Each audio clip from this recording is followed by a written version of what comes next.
Ahí estamos. Perfecto. Bueno, muchas gracias otra vez. Y bueno, quería compartir un poquito con ustedes, no solamente algunas ideas o pensamientos que tengo, algunas citas que tal vez podamos leer, pero también quisiera básicamente abrir un tema de discusión bueno, que juntos podamos hablar de eso. El tema básicamente, quisiera hablar un poco sobre el comienzo del gran conflicto, ¿no?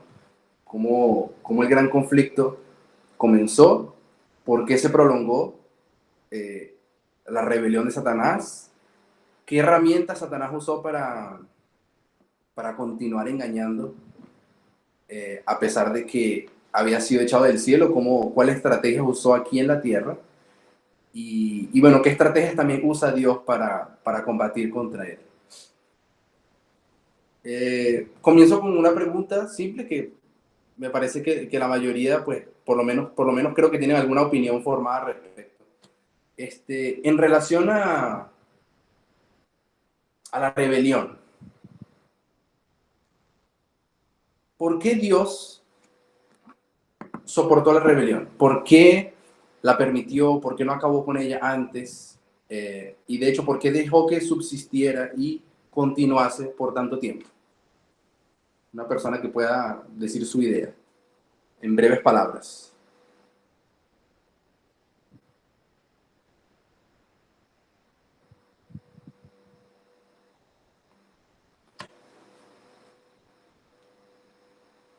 ¿Aló? ¿Puedes repetir la pregunta? La pregunta es, ¿por qué la rebelión? ¿Por qué acontece que Dios permite que ella surja? Y no solo permite que surja, sino que le da tiempo para que se desarrolle.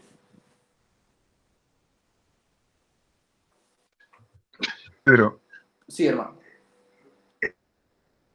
era una persona muy confiable en el cielo y fue muy sutil el engaño, así que no era muy claro para nadie lo que él estaba presentando y él está hablando acerca del carácter de Dios, así que debía desarrollarse para ver claro cómo es.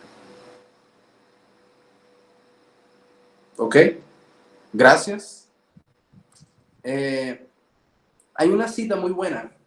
Es una serie de citas, pero por lo menos podemos leer algunas pocas que se encuentran en el deseado de todas las gentes, en la página 706, a partir del párrafo 2. Y yo voy a leer ese párrafo, que dice así: el clamor consumado es, tuvo profundo significado para los ángeles y los mundos que no habían caído. La gran obra de la redención se realizó tanto para ellos como para nosotros. Ellos comparten con nosotros los frutos de la victoria de Cristo. La cita es súper interesante porque básicamente dice que los mundos que no cayeron, ángeles que habían pasado por la prueba de, ese, de Satanás como mensajero de alguna especie, en fin, cualquiera que fuese, no quiero entrar ahorita en el engaño que Satanás intentó hacer, pero fue una gran prueba para los ángeles, encontrarse con este ser, el más elevado y más exaltado ser creado que existe, de repente empezar a hablar dudas, ¿no?, con respecto a Dios. Estos ángeles resistieron esa tentación, sobrevivieron a esa gran prueba, se colocaron del lado de Dios, del lado correcto de la controversia. Satanás fue expulsado del cielo y aún así fue en la cruz cuando ellos entendieron algo, donde la hermana White dice, la gran obra de la redención se realizó tanto para ellos como para nosotros. Ellos comparten con nosotros los frutos de la victoria de Cristo. Voy a leer otra cita, que está un poco más adelante, ya les voy a decir el párrafo.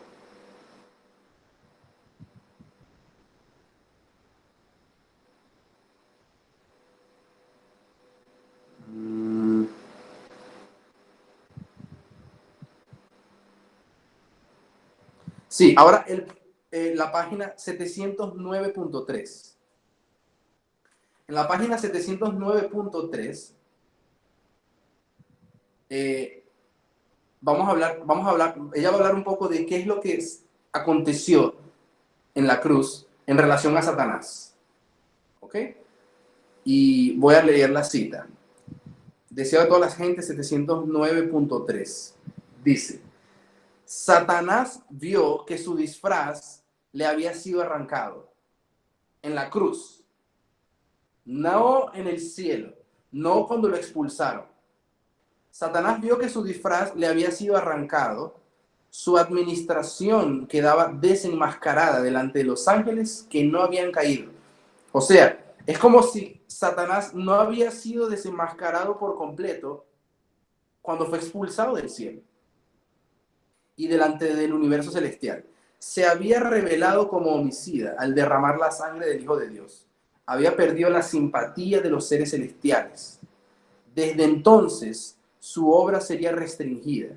Cualquiera que fuese la actitud que asumiese, no podría ya acechar a los ángeles mientras salían de los atrios celestiales, ni acusar ante ellos a los hermanos de Cristo de estar revestidos de ropas de negrura y contaminación del pecado. Y quiero resaltar esta última oración. Estaba roto el último vínculo de simpatía entre Satanás y el mundo celestial. ¿Será que había algún tipo de simpatía por parte de los ángeles fieles de Dios, que por 4000 años habían trabajado para Dios en favor de la redención de la humanidad?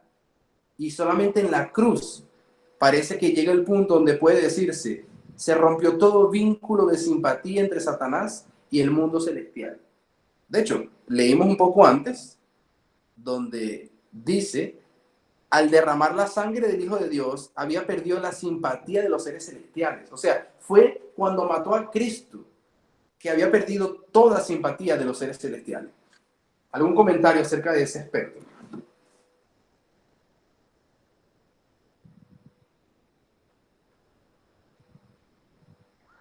Me parece interesante pensar en que no es algo que era tan obvio al principio y que tardó 4000 años en notarse bien las intenciones de Satanás que estaban reflejadas en el cielo y que se pudieran ver realmente los resultados.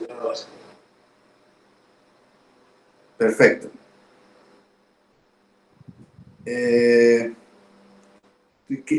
Mi aplicación aquí a veces no me abre la cita en español, pero los quiero llevar a otra cita que se encuentra en el libro de nuestra, ¿cómo se llama? Nuestra elevada vocación, creo que se llama en español. No sé si alguien lo puede buscar en inglés y después comparte la cita en español. ¿Quieres decir en inglés? ¿Cómo es? En inglés es OHC 321.3. Ahí busco. Por favor. No sé por qué no aparece en español. En español es NEB corta 323.3. ¿Lo vas a compartir aquí? Sí, sí, ahí lo comparto. Ok.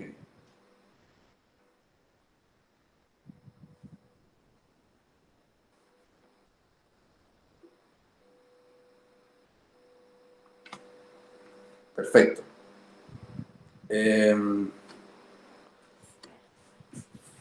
Bueno, vamos a leer un momento esa cita. Esta cita los estoy llevando para un contexto completamente diferente. Ahora vamos a hablar del tiempo de angustia. Después del cierre del tiempo de gracia, después de que los santos hayan predicado el evangelio a todo el mundo y pues estén en ese periodo.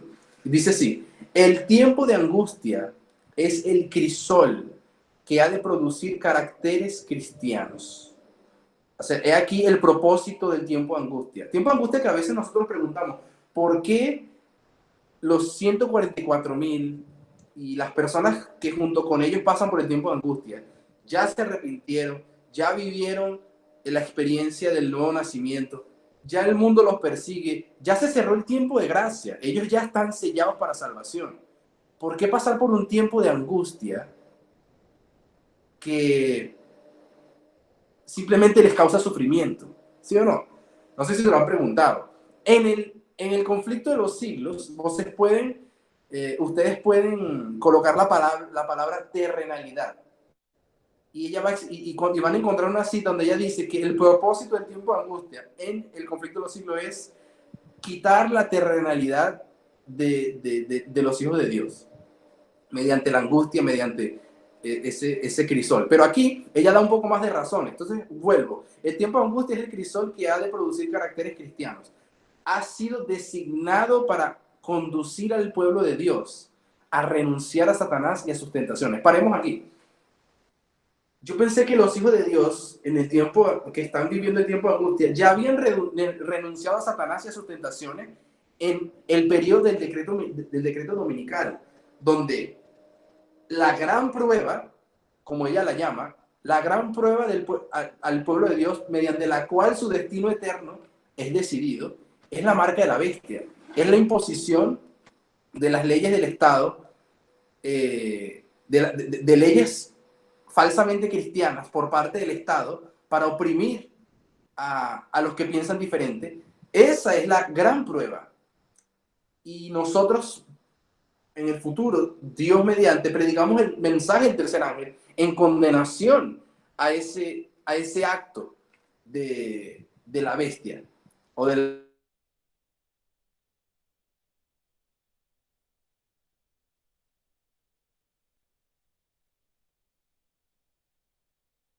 imagen de la bestia y a sus tentaciones. El conflicto final les revelará a Satanás en su verdadero carácter, como un tirano cruel, y hará por ellos lo que ninguna otra cosa podría hacer, el tiempo de angustia, desarraigarlo enteramente de sus afectos. Porque amar y acariciar el pecado, básicamente es como si estas personas que están pasando por el tiempo de angustia aman y acarician el pecado en algún nivel. Es amar y acariciar a su autor, aquel mortal enemigo de Cristo. Cuando excusan el pecado y se aferran a la perversidad de carácter, le dan a Satanás un lugar en sus afectos y le tributan homenaje. ¿Algún comentario respecto a esta cita antes de yo continuar?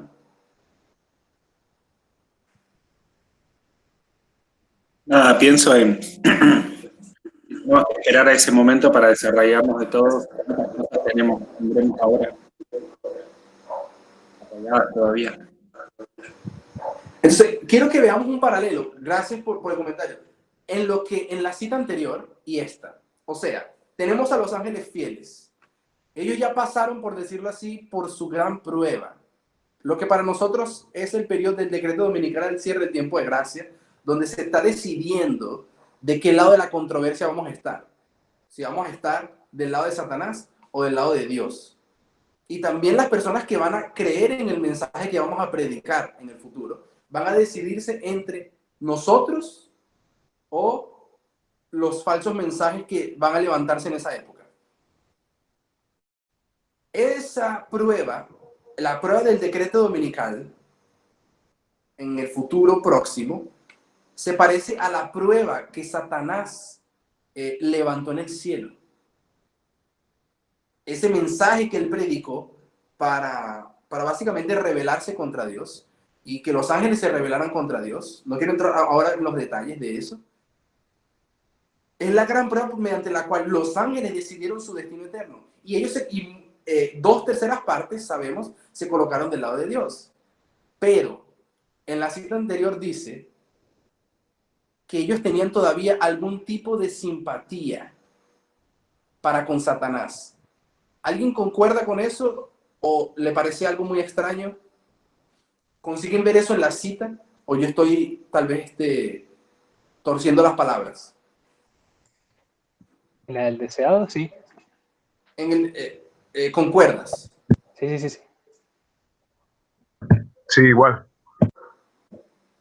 Perfecto. Entonces, y leo de nuevo, al derramar la sangre del Hijo de Dios, había perdido la simpatía de los seres celestiales. En la cruz, Satanás perdió la simpatía de los seres celestiales.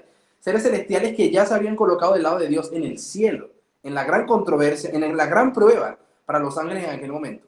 Entonces, quiero que vean que es un patrón. Tenemos un grupo de seres que pasaron por una terrible prueba, se colocaron del lado correcto, ya están salvos. Ellos están en el cielo. Dios no va a permitir que sus ángeles fieles de alguna manera se pierdan, ¿no? Ya se colocaron del lado de Dios y trabajan para Dios. Son mensajeros de Dios. Pero no es sino hasta la cruz, en lo que nosotros podemos llamar el tiempo de angustia de Jesús.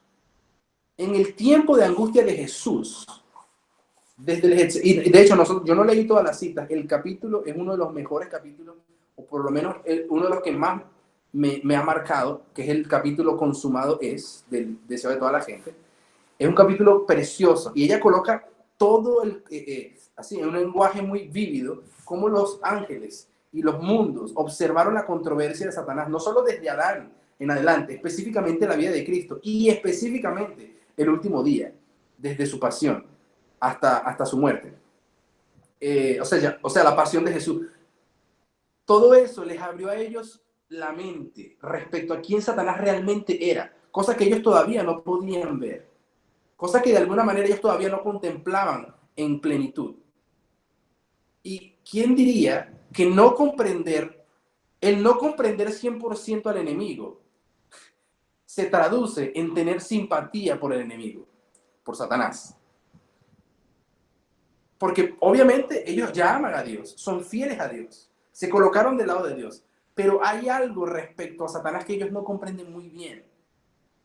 Por esa razón Dios prolongó la controversia, sabemos, para que Satanás desarrollase todos sus planes maléficos, y básicamente su carácter como malhechor fuese exhibido completamente.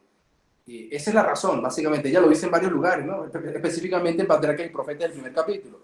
Pero ¿quién diría que el no comprender a Satanás por completo significa que tenemos algún tipo de simpatía por él? De la misma forma, vuelvo a la cita de nuestra elevada vocación, los 144,000 estarán en el tiempo de angustia. Son seres sellados, así como los ángeles, cuando se colocaron del lado de Dios. Están salvos, pero es el tiempo de angustia que les va a mostrar a Satanás de una manera que no lo habían visto. Y que de hecho quitará todo afecto que todavía tienen para con él. No sé si ustedes se han puesto a pensar en eso. Básicamente, Dios nos está diciendo a ti, a mí, a Tania, a Esteban, a Candela, a Marcos, nosotros vamos a llegar a, esperemos, ¿no?, ser el pueblo que dé el fuerte pregón y estemos entre aquellos que verán a Cristo venir en gloria. En el tiempo de angustia, nosotros todavía tenemos afectos para con Satanás. No son afectos que nos hacen perdernos, porque ya somos salvos, pero son afectos. Y el tiempo de angustia necesita quitarnos por completo estos afectos. Dice aquí, el conflicto final les revelará a Satanás en su verdadero carácter, como un tirano cruel. Y yo creo que ya sabemos que es un tirano cruel, pero solamente el tiempo de angustia nos los mostrará realmente. Y hará por ellos, el tiempo de angustia hará por ellos, y en este caso por nosotros, lo que ninguna otra cosa podría hacer, desarraigarlo enteramente de sus afectos. Es la misma simpatía que los ángeles tenían por Satanás. Y es una simpatía no de alguien que le cae bien, que nos cae bien Satanás, o tenemos dudas sobre Dios. No, es una simpatía que está en relación al desconocimiento. Tenemos una ignorancia respecto a él. Y aquí voy a mi siguiente punto. Comprender la malignidad de Satanás, ver su carácter como realmente es, nos revela más sobre quién. Sobre Dios. Por contraste, gracias Esteban, si nosotros tenemos algún desconocimiento en algún nivel respecto a, pensé que fue Esteban, fue Tania, Emanuel, disculpa, en fin, cuando nosotros tenemos algún tipo de desconocimiento en relación a Satanás, tenemos desconocimiento también acerca de quién. Por contraste, acerca de Dios. Porque son los dos polos opuestos, pero al mismo tiempo, estos opuestos nos demuestran que cuanto más comprendemos al uno, también mejor comprendemos al otro. Cuanto más amamos a Dios, más aborrecemos a Satanás y su obra. Y viceversa. Cuanto más comprendemos la malignidad y la tiranía, la rebeldía y cuán satánico es el enemigo, más comprendemos cuán divino, cuán amoroso, cuán perfecto es Dios.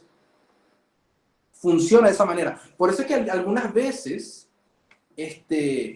podemos llegar a tener estudios donde uno dice, bueno, pero yo no estoy estudiando algo lindo aquí, parece que estamos estudiando simplemente, no sé, estamos contemplando como que cosas feas, estamos estudiando algo que, cómo Satanás trabaja, cómo Satanás engaña, cómo Satanás hace esto o lo otro. Pero es que es así. Comprender las artimañas de Satanás nos muestra también a un Dios amoroso, de una manera que no nos los puede mostrar otra cosa. Por lo tanto, lo que vivimos en el tiempo, lo que viviremos en el tiempo de angustia, es parte del crecimiento que la hermana White dice que será eterno. El conocimiento de Dios, el conocimiento, lo que ella llama la ciencia de la redención, que será el gran estudio de los redimidos por la eternidad, siempre crecerá nuestro conocimiento para con Dios. Y yo quiero decir y sugerir que en el tiempo de angustia es uno de esos momentos clímax donde tenemos un conocimiento de Dios muy especial que no veíamos antes, simplemente por haber comprendido mejor a Satanás. Y por eso es que en otros lugares ella dice, los redimidos tienen una conexión con Dios que los seres que no cayeron no pueden apreciar. ¿Ok? Entonces, bueno, ese paralelo yo lo quería colocar allí. Amar a uno es aborrecer al otro. Gracias. Amén. Hay otro punto que estaba queriendo hacer.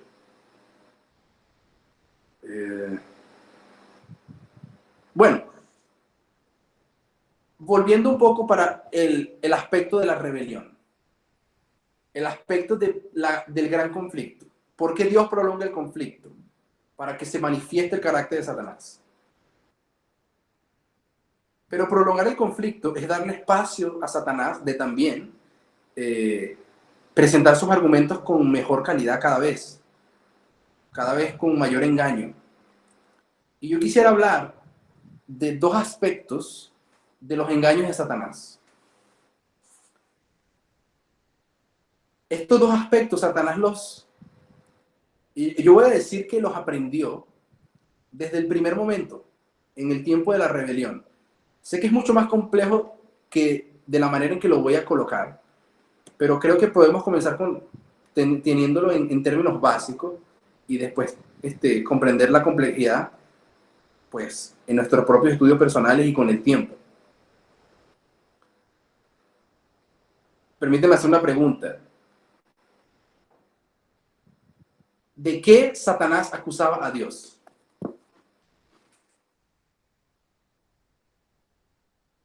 ¿Quién quiere responder?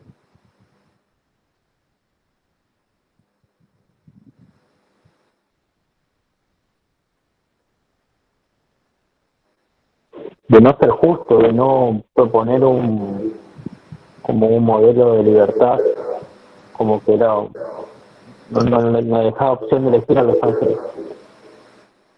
Era solamente su mandato. O sea que Dios era una especie de dictador. Carol, claro, puedes hablar.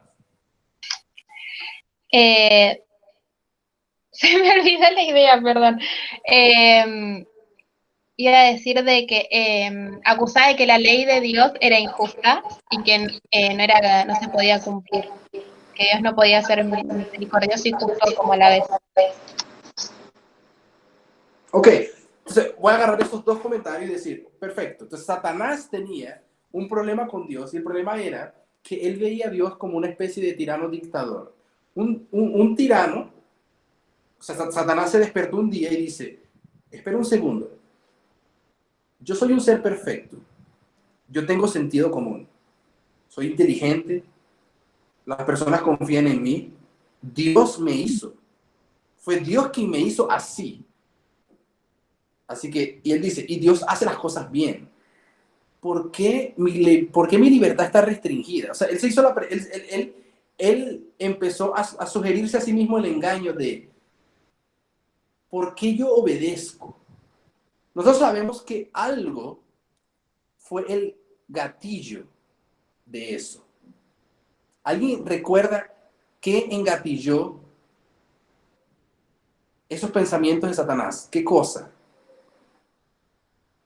Porque no vinieron simplemente porque sí. Hubo algo que afectó su autoegoísmo. ¿Perdón? Los celos. Claro, los celos. Pero ¿cuándo comenzaron los celos? ¿Y por qué? Cuando se indicó en forma directa de que Cristo estaba por encima de él y encima del resto de los ángeles. Ok. Así que estaba a la misma altura que Dios. Perfecto. Había ¿Alguien una más? había una planificación en la creación del hombre, del cual a él no se lo llamó a formar parte.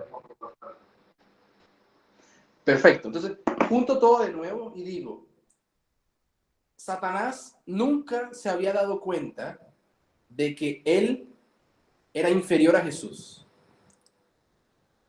Jesús era este magnífico arcángel, pero hasta ese momento, este ser Miguel simplemente se comportaba igual a Lucifer. Los dos tenían ejércitos al mando grandes, los dos eran de extrema confianza con Dios el Padre. Miguel se comportaba como uno más. Si bien era un líder, Satanás se veía más como el hermano de Miguel. O sea, la forma en que Satanás miraba a Miguel era como su igual. Nunca lo vio como siendo superior a él. Hasta un día en que la creación del hombre, la creación más especial de todas las que Dios había hecho, requirió que pues Miguel se presentase con el Padre y juntos planificasen la creación de quien sería a imagen y semejanza de ellos. Perfecto. En ese momento Satanás se dio cuenta de algo que nunca había visto, nunca había pensado, de que realmente él no era igual a Miguel, que de hecho Miguel estaba por encima de él. Y eso engatilló algo. Pudo haber sido simplemente, pudo haber sido reverencia, pudo haber sido sumisión, pudo haber sido simplemente, es el mismo Dios, Él sabe lo que hace. ¿O por qué me debería importar? Pero no fue así. Sabemos que se despertaron los celos en Satanás. Y no solo se despertaron los celos, se despertó el cuestionamiento. Él comenzó a cuestionar qué tan justo era realmente Dios. Pero vean que el origen de todo es algo muy egoísta. Era él y su propio deseo de autoexaltación, siendo que él ya era súper exaltado. Pero obviamente aquí él acarició la codicia de ser igual a Miguel, y no lo era. Esto despertó en él pues la conciencia y el deseo de cuestionar qué tan fiable es Dios. Realmente él sabe todo lo que nos hace. ¿Será que él tiene razón al colocarnos en esta situación o en esta otra? ¿Por qué estamos bajo la autoridad de él? Cosa que nadie se pregunta, porque todos son perfectamente felices. Nadie se cuestiona el orden que Dios estableció de las cosas. Pero Satanás se lo cuestionó cuando se despertó en él la ira y los celos. Esto simplemente desencadenó en el mensaje de Satanás. Y el mensaje de Satanás es, o fue, todavía es, pero fue en aquel momento, en los atrios celestiales, básicamente, nosotros somos seres exaltados, nosotros somos seres perfectos, nosotros somos seres que podemos todavía alcanzar alturas, que estas cadenas que Dios nos colocó no nos permiten desarrollarnos a nuestro máximo potencial. Nosotros tenemos la capacidad y libertad de autodirigirnos, de autogobernarnos y decidir qué podemos hacer. No tenemos que ser enemigos de Dios, pero podemos bien vivir la libertad que tanto merecemos, siendo nosotros seres perfectos. Nosotros no somos como los otros mundos que necesitan de un sistema de gobierno, etc. El mensaje de Satanás era pues un mensaje de anarquía. Él no lo veía así, obviamente, pero era un mensaje que tenía como propósito derrumbar o derribar toda ley, básicamente. No era así como él veía las cosas. Las consecuencias él las vivió después, pero es exactamente lo que ocurría. Entonces, este mensaje este libertinaje que estaba predicando Satanás se convirtió pues básicamente en lo que terminó seduciendo a los demás ángeles. Este tercio de los ángeles del cielo se aventuraron por ese camino, no hicieron caso a las advertencias y finalmente se colocaron en una situación de no poder ser ya más rescatados. Perfecto. Teniendo eso en su lugar, quiero que recojamos aquí dos cosas. Cuando Satanás cae, no sé si alguien lo ha leído en el libro La Historia de la Redención, y no tengo la cita en este momento. No sabía que iba a hablar de este punto. ¿Qué fue lo que Satanás pensó después de que fue echado del cielo? ¿Alguien recuerda? ¿Cómo se sintió Satanás cuando fue echado del cielo? Hubo terror. ¿Sufrió terror? Eso es cierto. Quiso volver. ¿Qué dijiste, Matías?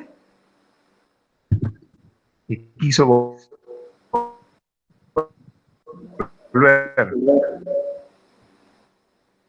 Creo que Mati quiere decir que quiso volver. Que quiso volver. Ok, entonces sí, se dio cuenta de las consecuencias. Gracias, Micaela. Quería volver, pero si sería lindo tuviésemos la cita aquí. No la busqué.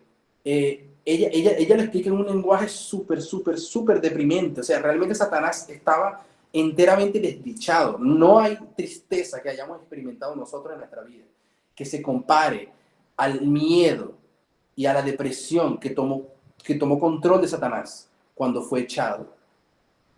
Cuando después volvió a Cristo para pedir, eso como está hablando Micaela ahí, para poder volver. Y solamente cuando él se dio cuenta que no había ninguna posibilidad, porque él estaba perdido, cuando él manifestó su carácter como tirano y enemigo cruel. Esas fueron las consecuencias de su mensaje de libertinaje. Pues obviamente lo terminaron separando de Dios, cosa que él no esperaba hacer. Pero él albergó tanto odio y tanta enemistad que lo llevó hasta ese punto. ¿Y cuál es mi punto?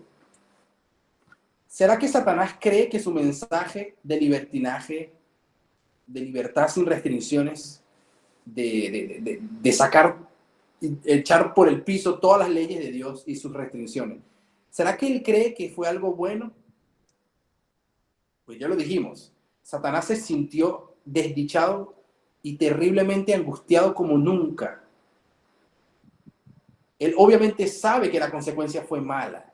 Él tiene completa certeza de eso. ¿Qué es lo que quiero decir? Que Satanás sabe que el mensaje que él predicó era un mensaje falso. El mensaje de que nosotros podemos y tenemos la libertad de hacer y de vivir y de desprendernos de estas cadenas que básicamente Dios nos colocó por la fuerza y no nos dio la oportunidad de decidir, ¿no? Ese era su mensaje. Ese mensaje él sabe que es erróneo. Él lo tiene completamente claro. Nadie lo comprende mejor que él mismo. Ahora, esa es una parte de su mensaje. El activismo de Satanás era ese. Hagamos lo que querramos. ¿Cierto? Pero Satanás tenía otro mensaje paralelo a ese. Uno era el ofrecimiento. yo te ofrezco esto, nosotros podemos hacer esto. Pero la otra mitad era que, gracias Esteban, Satanás quedó sorprendido con su nueva condición. Su felicidad se había disipado, contempló a los ángeles que con él habían sido tan felices, pero que habían sido expulsados del cielo con él. Antes de su caída, ni una sombra de descontento había malogrado su perfecta felicidad. Ahora todo parecía haber cambiado. Los rostros que habían reflejado la imagen de su Hacedor manifestaban ahora melancolía y desesperación. Entre ellos había continua discordia y acerbas recriminaciones. Antes de su rebelión, estas cosas eran desconocidas en el cielo. Satanás consideró entonces las terribles consecuencias de su rebelión, se estremeció y tuvo miedo de enfrentar el futuro y vislumbrar el fin de todas estas cosas. Muchas gracias. Entonces, volviendo para el mensaje de Satanás. El mensaje de Satanás era un mensaje que tiene dos partes. Una es el ofrecimiento. Podemos hacer, hagamos esto, todo va a salir bien. ¿Cuál es la otra mitad?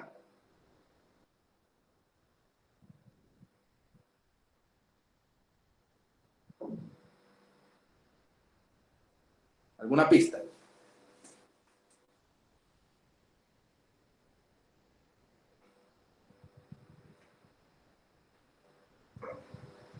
Nada. Ok. ¿Puedes reexpresar la pregunta? La pregunta es esta. Satanás está en el cielo distribuyendo su mensaje. Una parte de su mensaje es lo que él ofrece. Esto es lo que podemos hacer juntos. Esto es lo que nosotros somos. Vamos a revelarnos, porque nosotros somos libres. Hay otra parte de su mensaje. ¿Cuál es? La otra... Se me ocurre que fue un ataque hacia Dios. ¿Cómo? Pedro. Exactamente. Gracias, Toto. Sí, la otra parte de su mensaje, o sea, se me ocurre que fue el ataque hacia Dios que él hizo. Entonces, Satanás predica dos mensajes. Uno, Dios es un justo tirano, extremadamente controlador, que nos quiere a todos obedeciendo por la fuerza. Y yo te digo que podemos, ¿qué? No necesitamos de todas esas restricciones, podemos ser libres y más felices. Y hacer nuestros caminos con simplemente con nuestros propios deseos. Quiero que vean que esos dos mensajes, y según la cita de Historia de la Redención, Satanás descubrió que su mensaje era erróneo. Lo descubrió con su propia experiencia. Créame, Satanás cuando lo estaba predicando, Satanás se lo creía. Sabemos que cuando una persona predica un mensaje realmente lo cree y dice, no, Satanás, Dios es malo, Dios es un controlador, Él realmente nos tiene bajo una dictadura. Y por el otro lado te predica el mensaje de la libertad. Satanás realmente creía que iba a funcionar y fue solo después, cuando vio las consecuencias, que él descubrió que no fue así. Por lo tanto, primera pregunta, ¿será que Dios era un tirano controlador y cruel? Satanás descubrió que no era cierto. Satanás descubrió, no, realmente Dios era perfecto, justo y compasivo. Eso lo sabe él bien. Todas sus leyes son justas, son perfectas, tienen un propósito. De hecho, son la garantía de nuestra libertad y de nuestra felicidad. Y del otro lado, este mensaje de anarquía y de soltemos todas las cadenas, que es una palabra negativa, pero soltemos todo lo que nos frena, como porque él lo veía de esa manera, como un freno, era un mensaje también falso. Y él, por su propia experiencia, lo descubrió. ¿Cuál es mi punto? Que cuando él se convierte en el gran tirano enemigo, que fue después de, creo que fue Mica que había dicho, que después Satanás tuvo una entrevista con Jesús para intentar volver al cielo, fue rechazado y ahí se rebeló con rabia irresoluta y simplemente de ahí para adelante no cambió. Decidió ser el enemigo del gobierno de Dios. Les cuento a ustedes, y la respuesta sé que la saben, ¿cuáles son los dos tipos de engaño que Satanás tiene para hacer perder las almas?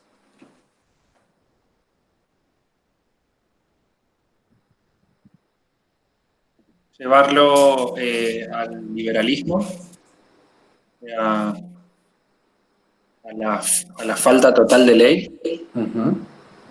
Y la otra es a depender de uno mismo para ¿Al qué? Se cortó. Depender de uno mismo para ser salvo, las obras. O sea que todos pueden ser salvos sin hacer nada, la otra es que vos puedas hacer todo para ser salvo. Ok. Bueno, diste un brinco un poco. Yo concuerdo con tu conclusión, pero creo que nos saltamos varias cosas. Si lo coloco en otras palabras, sería así. Para ir caminando, ¿no? Usar una metodología y decir, bueno, Satanás hizo esto, ¿qué fue lo que él presentó? Recuerden, Satanás veía a Dios como un tirano cruel y controlador. Por lo tanto, lo que Satanás va a presentarle al mundo es decirle a la humanidad, Dios es malo, Dios controla, Dios tiene unas normas y leyes que son de este tipo y de este tipo y de este tipo. Ahora, donde él desarrolla y su hipocresía se demuestra mejor, es que él incluso se convierte en el tentador del pueblo de Dios. Los fariseos cayeron en ese engaño, el papado cayó en ese engaño, los protestantes han caído en ese engaño, y sabemos que la marca de la bestia en nuestro tiempo, o sea, la unión de la iglesia y el Estado, está bajo ese engaño. Satanás los hace a las personas que creen que la ley es lo máximo y lo más importante, los hace a ellos comportarse como él creía que Dios era. Entonces se presenta a la humanidad un Dios que parece que, bueno, las normas y las leyes están por encima de todo y todo parece prohibitivo y todo parece controlador. Esto lo manifiesta más que todo el lado conservador. El lado conservador tiende a presentar una imagen de Dios que es odiosa para aquellos que son más liberales. Pero fue diseñado así por Satanás. Satanás hace que por ejemplo, el papado en su época se comportase de una manera que demostrase una odiosidad, o sea, que fuese horrible ese estilo de Dios. Y la gente creyó en eso. Y no fue hasta la Revolución Francesa cuando las personas se rebelaron contra eso y se fueron para el otro extremo. Se fueron para el extremo de la anarquía total. Entonces, Satanás sabe manejar sus engaños en diferentes matices y niveles, pero las raíces él las encuentra en su propia experiencia. ¿Qué visión tenía él de Dios, que era completamente errónea, lo llevó a salir del cielo? ¿Y qué visión él tenía de cómo comportarnos? Entonces, él engaña de una manera. Él hace que los cuerpos religiosos conservadores se manejen y se comporten de una manera que demuestren a un Dios que no es real, y al mismo tiempo demuestra por otras partes o mediante otras personas o otros grupos un libertinaje que también está contra el gobierno de Dios. Y Dios no era ninguna de las dos, ni era un tirano cruel controlador, pero tampoco no era un Dios sin ley. Y ahí es donde queda difícil. Parece que el Dios verdadero no sabemos dónde se encuentra. Y bueno, esos son los grandes, yo digo, esos son los dos puntos que Satanás siempre está trabajando. Pero les dejo como tarea, o les recomiendo, lean el capítulo Consumado es, donde Satanás trabaja un engaño. Y él tiene preparado un engaño para todo tipo de mentes. Uno, para los que creen en un Dios, según la visión de ellos, es un Dios de la ley implacable, y así se manejan, así viven. Pero también tiene el engaño para aquellos que no quieren ponerse bajo ninguna ley, no solamente las tiránicas, pero también las leyes puras y buenas de Dios. Está en la mismísima raíz del inicio de la gran controversia. Y estos principios nos acompañan hasta el final. Y recuerden siempre, el principio específico que acabó sacando a Satanás fue el ver a Dios y sus leyes como prohibiciones odiosas, y lo terminaron llevando por un camino de rebeldía y de anarquía. Luego, él torció esas cosas y hace que grupos religiosos, el papado es el ejemplo perfecto de la profecía, se comporten como el Dios que él creía que Dios era. Un nivel altísimo de hipocresía. Él hace que, él levanta el papado para que se comporte como el Dios que él aprendió a odiar. Y él sabe que eso es un gran engaño. Entonces él así se gana a los dos. Se gana a los tiranos que abusan del poder y se gana también a quienes, a los abusados que después no quieren creer en ninguna ley tampoco. Y de esa manera él trabaja y ha trabajado durante toda la controversia y no va a ser menos al final. Al final vamos a enfrentarnos con esos dos matices. No son tan simples como los estamos colocando ahora en este estudio, pero tiene su complejidad, pero su raíz está allí. Y bueno, la invitación es a contemplar y a meditar más en esas cosas. Eso es todo lo que tenía que decir para hoy. Si no hay un comentario final o una pregunta, vamos a orar.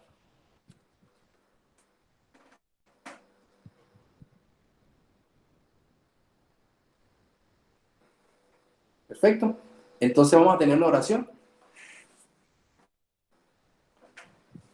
Querido Padre Celestial, Señor, te agradecemos por esta hora, por este tiempo y por la reunión, Señor. Te pido una bendición para cada uno de mis hermanos. Te pido que los puedas guardar a todos, Señor, en seguridad y sobre todo en seguridad espiritual. Que siempre podamos verte, Señor, como el Dios amoroso que realmente eres. Que podamos encontrarte en las líneas de la inspiración, de la palabra, Señor, también del espíritu de profecía. Que podamos aprender siempre más de ti. Continúanos ayudando, Señor. Incluso los ángeles celestiales, siendo fieles a ti, Señor, tenían dudas respecto a Satanás. Escondían simpatías en sus corazones, sin ellos mismos saberlo, Señor. ¿Cuánto más nosotros, Padre, que no hemos ni siquiera llegado al último periodo final donde hemos de dar el mensaje final? Todavía, Señor, tenemos afecto en nuestros corazones y eso nos coloca en peligro. En el tiempo de angustia todavía vamos a tener afectos y simpatías por Satanás. Protégenos hoy, Señor, cuando estamos en mayor peligro. Esas cosas te pido, Señor, y que nos bendigas y nos guardes en el nombre de Jesús. Amén. Amén.